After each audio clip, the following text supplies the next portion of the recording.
Bom dia, mais uma vez. Bom dia. Shalom. Sejam todos bem-vindos à casa do Senhor. Eu quero convidar você a abrir comigo Evangelho de Lucas, capítulo 7. Versículo de 1 a 10.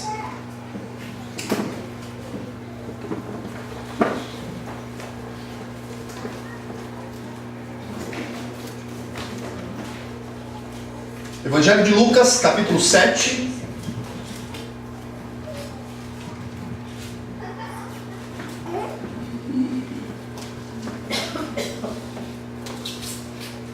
Versículo de 1 a 10.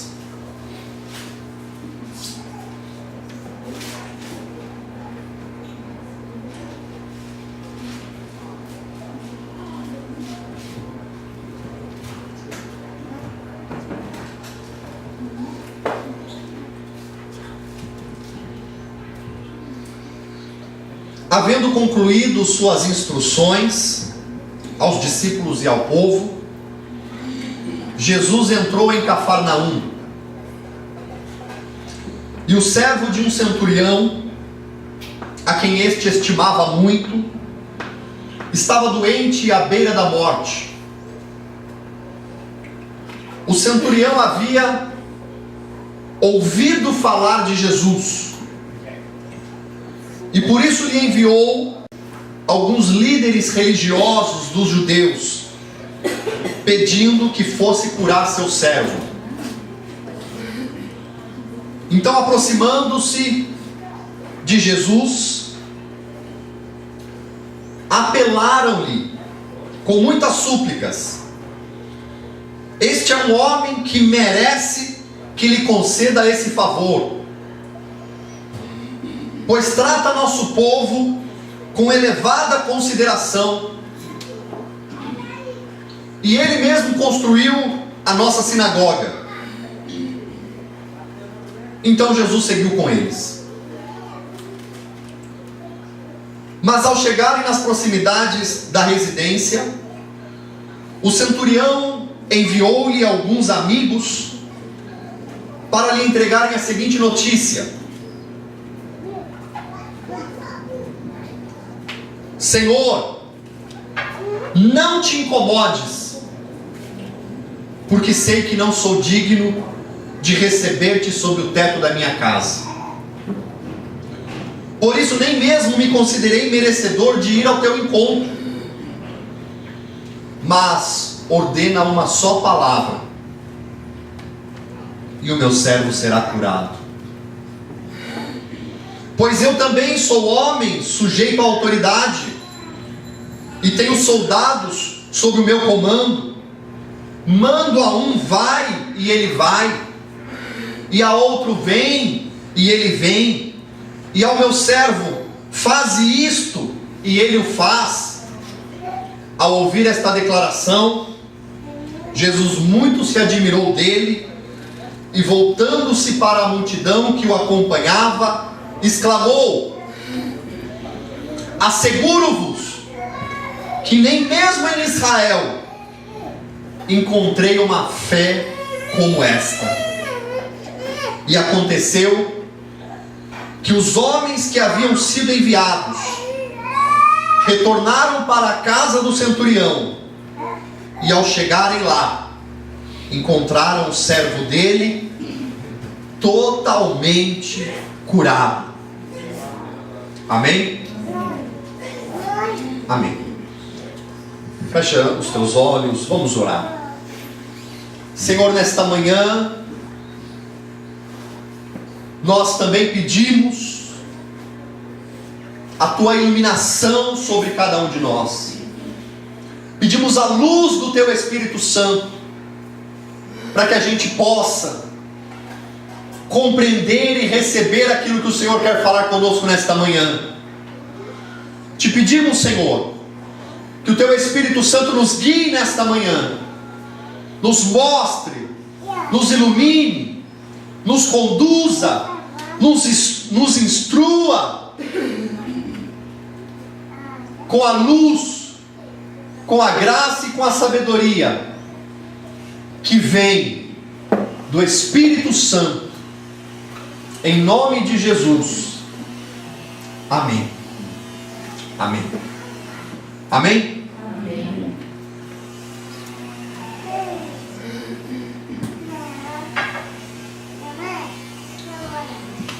Terminando as suas instruções aos discípulos, Jesus entra em Cafarnaum.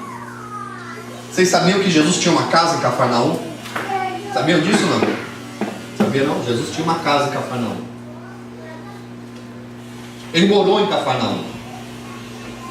Num determinado período do seu ministério, Jesus teve uma morada em Cafarnaum, ao ponto de, em um momento, André, Tiago e João, que eram discípulos de João Batista, quando eles veem que João Batista batiza Jesus, e João Batista declara: este é o Cordeiro de Deus que tira o pecado do mundo, André vai até Jesus, e André pergunta para Jesus: mestre, onde moras?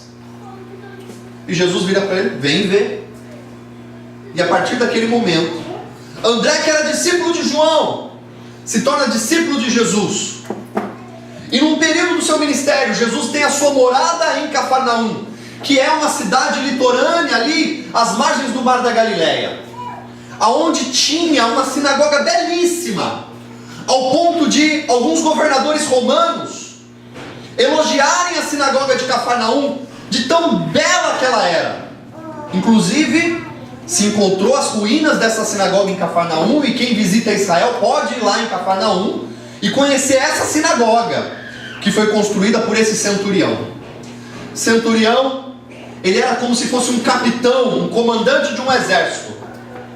E ele era chamado de centurião porque ele cuidava de uma tropa em torno de 100 homens, de 60, 80 até 100 homens. Ele comandava aquela tropa.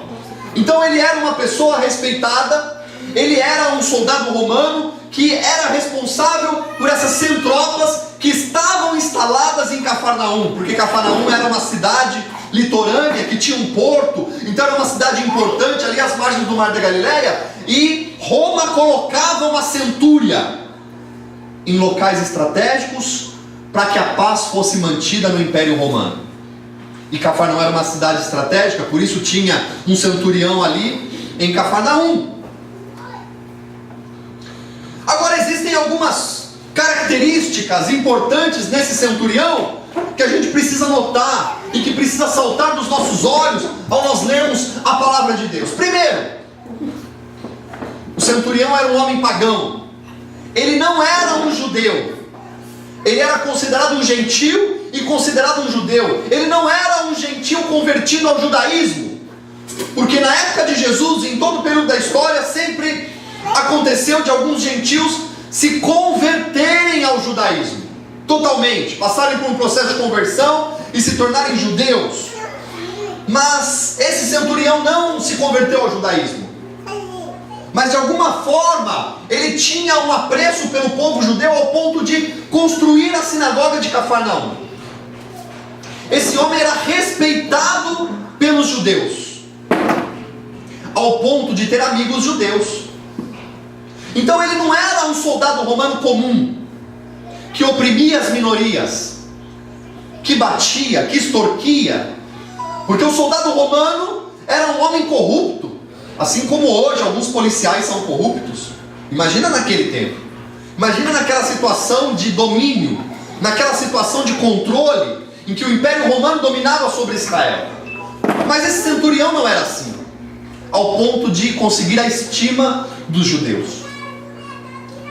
O segundo ponto que chama a atenção nessa história do centurião é que ele tinha escravos, e somente uma pessoa de posses rica poderia ter escravos, porque tinha que comprar escravos.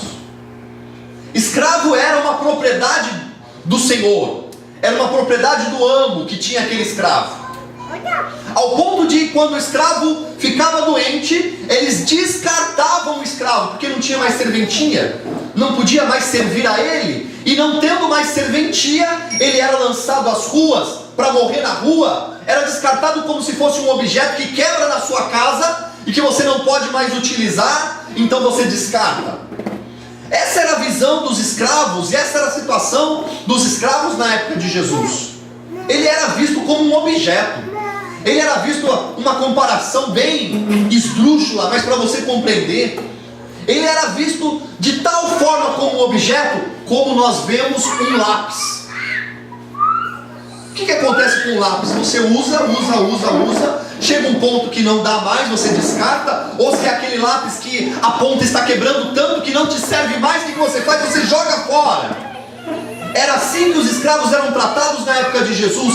O que não servia mais, aquele que não servia mais, aquele que ficava doente, era descartado como um objeto. Então a segunda característica desse centurião é essa: ele tinha um servo a quem ele gostava muito, ele estimava muito, que ficou doente, à beira da morte, mas ele não descartou esse servo. Ele ouviu falar de Jesus, e ao ouvir falar de Jesus, a fé entrou no coração dele, porque a palavra de Deus diz que a fé vem pelo ouvir. A fé vem pelo ouvir. Ele ouviu falar de Jesus e uma fé entrou no coração dele. Então ele chama os seus amigos judeus e ele fala: eu ouvi falar de Jesus, eu ouvi falar que ele é um profeta no meio de vocês e ele está curando as pessoas. Chame ele para curar o meu servo que está doente. Então os judeus vão até Jesus, chamam ele, falam: olha, tem um centurião aqui de Cafarnaum, inclusive ele é um homem muito estimado entre o povo, ele construiu a nossa sinagoga, a sinagoga de Cafarnaum, ele que construiu inteiramente, e ele está com um servo doente, ele merece que você faça esse favor para ele. Os judeus, os líderes judeus, amigos daquele centurião, o consideram merecedor do favor de Jesus e chegam para Jesus dizendo: ele merece que lhe faça este favor. O centurião não pediu que eles dessem essa mensagem, que ele era merecedor. Quem dá a mensagem são os judeus. Jesus, ao receber essa mensagem, vai rapidamente para a casa do centurião. Ao chegar nas proximidades da casa do centurião, o centurião manda outros amigos ao encontro de Jesus, com uma notícia: diga para ele que eu não mereço. Eu não mereço que ele entre na minha casa. Eu não mereço ao ponto que eu não me considerei merecedor nem de ir ao encontro dele, nem de ir até ele. Eu sou merecedor, por isso eu enviei os judeus e agora eu estou enviando os meus amigos. Eu não sou digno nem de estar na presença dele, quanto mais ele entrar na minha casa debaixo do mesmo teto. Eu não sou digno de que ele entre na minha casa. E essa é a terceira característica importante no centurião: ele não se achava merecedor da graça e do favor de Deus, e ele reconheceu quem era Jesus. Nós precisamos também reconhecer quem é Jesus na nossa vida. Nós precisamos também reconhecer quem é o Senhor na nossa vida. Quem é o Senhor? Quem é Jesus verdadeiramente? Ele é Deus encarnado, ele é o Rei da Glória, ele é aquele que está sentado nas mais altas alturas, ele é aquele que tem o seu trono à direita do Pai, ele é aquele que está coroado de glória, ele é aquele que está revestido de majestade, ele é aquele que é adorado pelos anjos diante da glória do Eterno. Ele reconheceu quem era Jesus. Olha, eu não sou digno nem de ir ao teu encontro, quanto mais você entrar na minha casa. E aí ele diz, na notícia daqueles amigos que vão ao encontro de Jesus, ele diz: então, como eu não sou merecedor, como eu não sou digno, basta uma palavra tua, e o meu servo será curado. No versículo 6, ele diz assim, quando ele envia pela segunda vez os seus amigos com a notícia: Senhor, não te incomodes, porque sei que não sou digno de receber-te sob o teto da minha casa. Por isso nem mesmo me considerei merecedor de ir ao teu encontro. E naquele tempo, muitas pessoas queriam ver Jesus, muitas pessoas queriam tocar em Jesus, e esse homem, ele não se acha digno, e ele não se acha merecedor, nem de ir ao encontro de Jesus, e nem de Jesus entrar na casa dele, e ele diz: mas ordena com uma só palavra, e o meu servo será curado. Você pode compreender o que é isso? Você pode compreender numa região e numa situação histórica em que as pessoas estavam ao redor de Jesus para ver os milagres, em que as pessoas estavam ao redor de Jesus para ver paralítico andar, cego ver, surdo ouvir, mudo falar, mortos ressuscitarem, em que as pessoas estavam tocando em Jesus para receber algum favor dele, e este homem fala: eu não sou digno nem de ir ao teu encontro, por isso eu não sou merecedor nem de falar contigo, eu não sou merecedor nem de que entres na minha casa, debaixo do mesmo teto, mas ordena com uma só palavra. Uma só palavra. Como eu não sou digno, merecedor, não sou digno e merecedor de entrar na minha casa, mas ordena com uma só palavra, e o meu servo ficará curado. Eu não preciso que o Senhor entre aqui, eu não preciso que o Senhor esteja na minha casa, eu não preciso que o Senhor encoste a mão sobre o meu servo, eu não sou merecedor, mas ordena com uma só palavra, e o meu servo ficará curado. Esse homem, ele mostra nessa característica a sua humildade. E quantos de nós muitas vezes nos achamos merecedores de algum favor de Deus?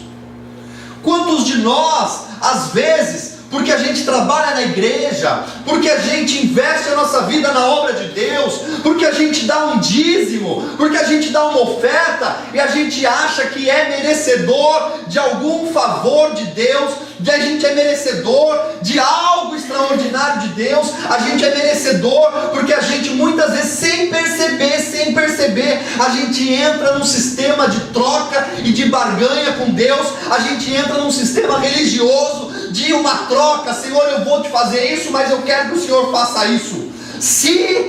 E aí entra aquelas orações condicionais. E você quer saber se você entrou num sistema religioso de troca e barganha com Deus? É quando você usa nas suas orações a palavra se. Que quem mexe com programação sabe que isso é condição. A gente começa a colocar condições para Deus agir na nossa vida. Se o Senhor fizer esse milagre, eu vou te dar tal coisa. Se o Senhor me der um emprego, então meu primeiro salário vai ser inteiramente do Senhor. Se o Senhor intervir na minha vida, mudar aquela situação, eu vou mudar aquilo lá na minha vida, eu vou abandonar aquele pecado. Se o Senhor fizer. Então, se o Senhor não fizer, eu continuo do mesmo jeito. Se o Senhor não fizer, eu não ajudo na obra de Deus. Se o Senhor não fizer, eu não vou contribuir financeiramente para o crescimento da obra de Deus. A gente coloca condição para Deus agir. E quando a gente coloca condição, a gente não está sendo humilde. Quando a gente coloca condição, a gente não está fazendo uma oração de humildade. A gente está fazendo uma oração e se colocando no mesmo patamar de Deus. Se o Senhor fizer, eu faço. Se o Senhor me abençoar, então eu vou te dar alguma coisa em troca. Você tem noção do que é uma espiritualidade baseada nisso? O que é o homem para se colocar numa situação de igualdade com Deus, de troca e de barganha? E esse homem não faz isso. Esse homem era um homem de posses. Esse homem era um homem respeitadíssimo. Esse homem era um homem importantíssimo. Mas ele reconheceu quem era Jesus. Senhor, eu sou importante, eu sou influente, eu sou centurião, eu tenho servos, eu tenho escravos, eu tenho uma tropa que me obedece, 100 homens que me obedecem inteiramente. Eu mando ir, vai, eu mando fica, eu dou uma ordem e eles obedecem, porque algo que existia no Império Romano e no Exército Romano era unidade de comando. O comandante falou, o soldado tinha que obedecer inteiramente. Se não obedecesse, era condenado à morte. Então eles tinham disciplina militar em obediência. Por isso ele vai dizer para Jesus: eu também tenho servos, eu também tenho soldados debaixo do meu comando. Eu mando eles fazerem, eles fazem. Eu mando eles irem, eles me obedecem. Ele era um homem influente, ele era um homem de poder, ele era um homem de autoridade, ele era um homem rico. E mesmo assim, ele era um homem que tinha construído a sinagoga de Cafarnaum. E mesmo assim ele não se acha merecedor, ele não se acha digno. E ele vai dizer para Jesus: Jesus, eu não mereço. Eu não mereço nem de ir ao teu encontro. Eu não mereço nem de falar contigo. Eu não mereço nem que entres na minha casa. Você está entendendo a profundidade disso? E aí ele vai dizer: mas ordena com uma só palavra, e o meu servo ficará curado. Então o primeiro ensinamento que eu quero trazer para você memorizar é que a fé cresce no solo da humildade. Você pode dizer isso para 3 pessoas que estão perto de você aí? A fé cresce no solo da humildade.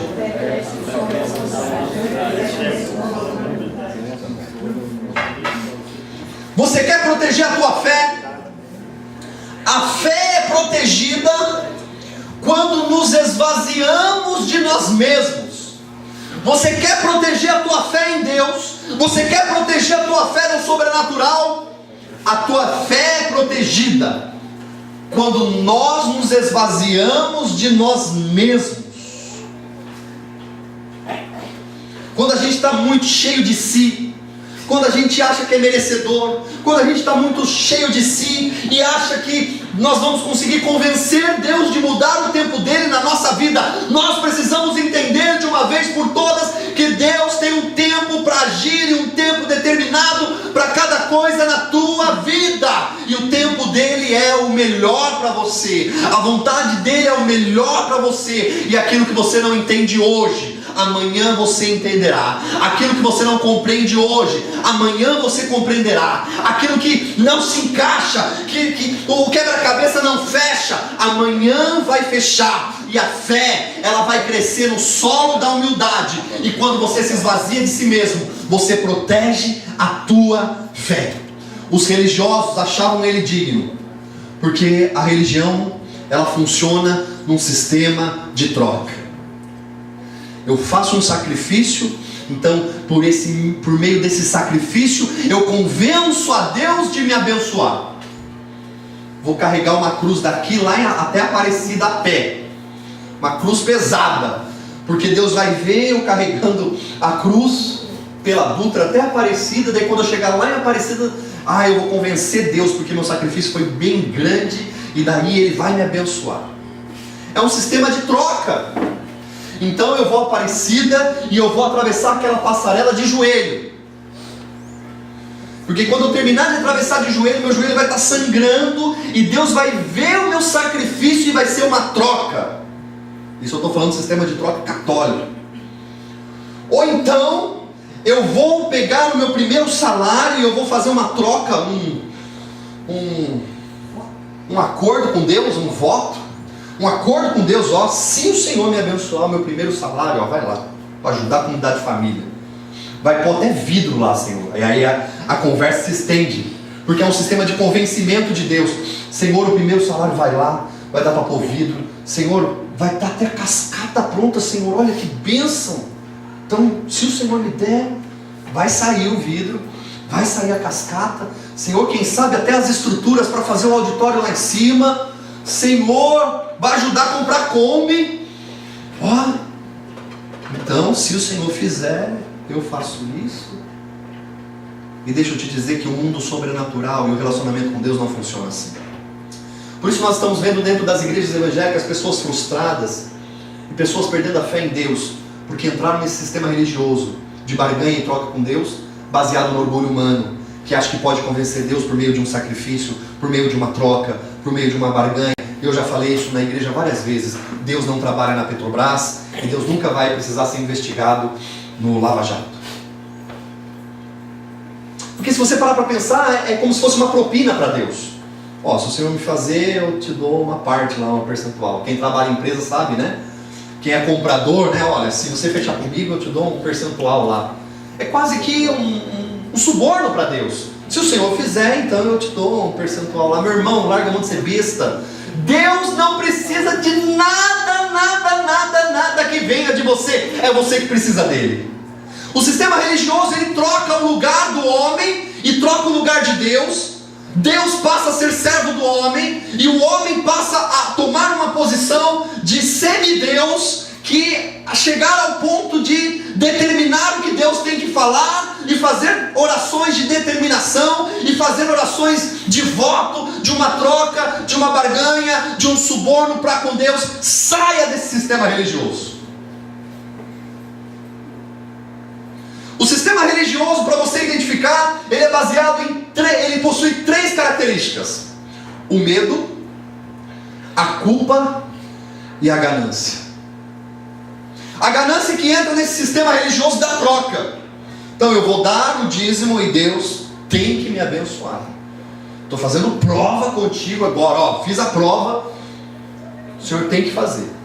Eu dei a oferta, é um sacrifício, o Senhor tem que fazer. Eu não estou carregando uma cruz na beira da Dutra, mas eu estou fazendo um sacrifício aqui. Eu estou tirando e dando. Eu estou tirando da minha família e estou dando aqui de oferta. Eu estou tirando da minha família e eu estou colocando aqui no altar. É um sacrifício. Então o Senhor tem que me abençoar, porque eu fiz aquele sacrifício.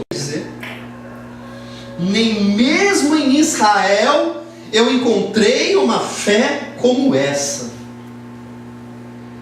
Deus está dizendo para um pagão, não religioso, não convertido ao judaísmo, não pertencente à nação de Israel, não pertencente ao povo judeu, povo escolhido por Deus para se revelar. Deus está dizendo: nem mesmo em Israel eu encontrei uma fé como essa.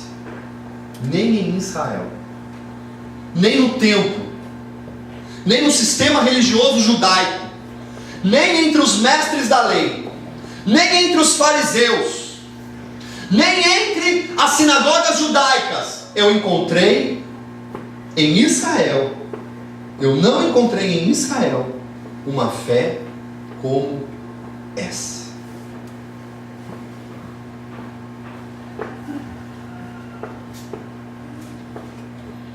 E quanta gente pode estar adoecida como o servo desse centurião estava, e às vezes sem nem mais perceber que está adoecido. Há tanta gente assim, com a alma quebrada, sofrida, rejeitada, enferma nos diversos aspectos da vida humana, na vida conjugal, no relacionamento com os filhos, na escola ou na igreja, não importa, basta uma palavra de Jesus.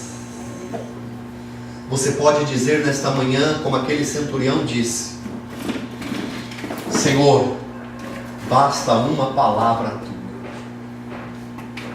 e toda a situação será mudada. Basta uma palavra tua, e a minha doença, a minha alma adoecida será curada. Basta uma palavra tua, e em qualquer aspecto da minha vida humana que estava adoecido, que nem eu percebia que estava adoecido, pode ser curado com apenas uma palavra sua. Porque eu não sou digno, Senhor. Por mais que eu faça muitas coisas para o Senhor, eu não sou digno. Por mais que eu consagrei a minha vida a Ti, eu não sou digno. Por mais que a maior parte da minha vida até agora foi para o Senhor, eu não sou digno. Por mais que eu tenha construído a sinagoga, eu não sou digno. Por mais que eu tenha feito uma grande contribuição para a obra de Deus, eu não sou digno. Eu não sou digno nem de ir ao teu encontro, Senhor. Eu não sou digno nem de que entres debaixo do mesmo teto, nem de que entres na minha casa, nem de que entres na minha morada. Mas basta apenas uma ordem, uma palavra de ordem sua, e eu serei curado, Senhor. nos diversos aspectos da minha vida humana, que está adoecida. Basta apenas uma palavra sua e eu serei curado. Basta apenas uma palavra sua e meu casamento que estava a ponto de acabar vai ser restaurado. Basta uma palavra tua e o meu ministério que estava a ponto de morrer vai ser ressuscitado. Basta uma palavra tua e a minha vida espiritual que estava adoecida vai ser restabelecida. Basta uma palavra tua, Senhor, porque eu não sou merecedor. Então basta apenas uma palavra sua. Basta apenas uma palavra sua. E aconteceu que os homens que haviam sido enviados retornaram para a casa do centurião, e ao chegarem lá, encontraram o servo dele totalmente curado. Totalmente curado. Totalmente curado. E eu quero declarar sobre a tua vida que você não está aqui neste lugar à toa, que você não está aqui neste lugar sem razão, que você não está aqui neste lugar sem um propósito de Deus, que você está aqui neste lugar porque Deus quer liberar uma palavra, a palavra dele sobre a tua vida, a palavra de cura, a palavra que restabelece a saúde, a palavra que cura qualquer área e aspecto da tua vida humana que estava adoecido.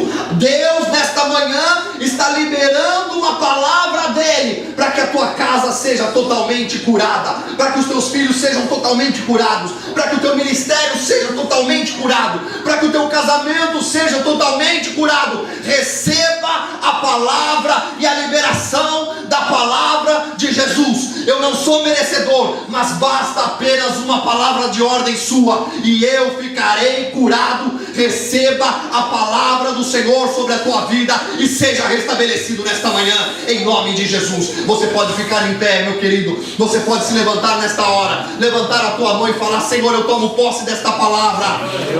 Eu recebo a palavra de cura, eu recebo a palavra de restabelecimento, eu recebo a palavra que revigora qualquer área adoecida da minha vida humana. Senhor, eu quero essa fé que cresce no solo da humildade, porque eu quero e eu vou viver milagres do Senhor em todas as áreas da minha vida. Eu não sou digno, Senhor, libera a tua palavra sobre mim, em nome de Jesus. Aleluia, glória a Deus.